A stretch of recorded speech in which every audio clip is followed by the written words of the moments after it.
Comme dans toutes les disciplines sportives, il est nécessaire de bien préparer son corps à l'effort. Il est donc indispensable de s'échauffer. On peut commencer doucement par les poignets, bien les faire rouler. Ensuite, passons aux avant-bras, aux coudes. Vous pouvez répéter plusieurs fois, bien sûr, les mêmes gestes des deux côtés. On n'oublie pas les épaules. Bien les faire rouler plusieurs fois. Le cou et la nuque, de gauche à droite et de haut en bas.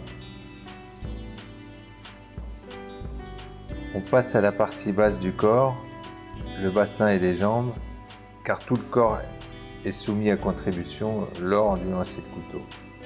Si vous connaissez aussi d'autres mouvements, n'hésitez pas à les appliquer.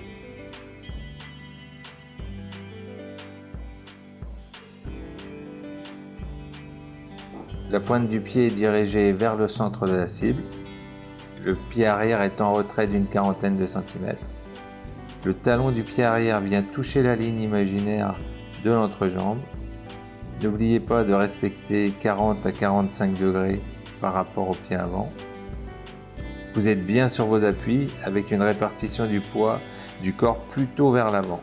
Disons 60% sur le pied avant, 40% sur le pied arrière. Concernant le haut du corps, les épaules sont parallèles à la cible ou l'épaule du bras de lancer légèrement en retrait par rapport à l'épaule opposée. Le bras de lancer est à mi-hauteur, tendu vers l'avant, mais le coude est déverrouillé.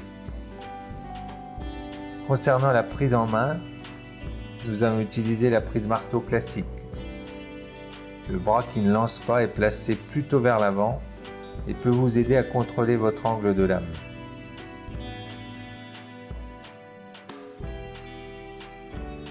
Il est très important de commencer l'armée par l'épaule.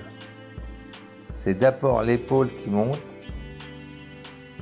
ensuite le coude va plier, tout en conservant votre angle de départ de 90 degrés. L'épaule, le coude, l'angle du poignet. J'arrive au sommet de mon geste et je vais commencer à descendre vers la cible en poussant mon couteau progressivement jusqu'à ce qu'il bascule naturellement sur mon index.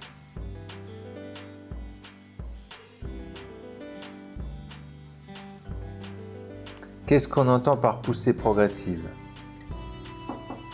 À partir du moment où vous avez choisi votre angle de départ, vous allez le conserver tout au long de votre armée. Attention à ne pas déverrouiller le poignet au sommet de votre geste.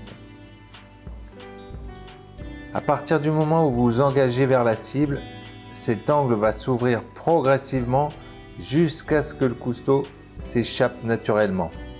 Le défaut qui peut se produire ici est que vous attendiez la fin du geste pour pousser violemment et donner la rotation au couteau. Ce qui vous occasionnera forcément des rotations irrégulières et des mouvements de poignet parasites. La poussée doit se faire progressivement et l'ouverture de l'angle également. Le couteau partira alors naturellement. Donc surtout pas de fouetter et d'accélération irrégulière.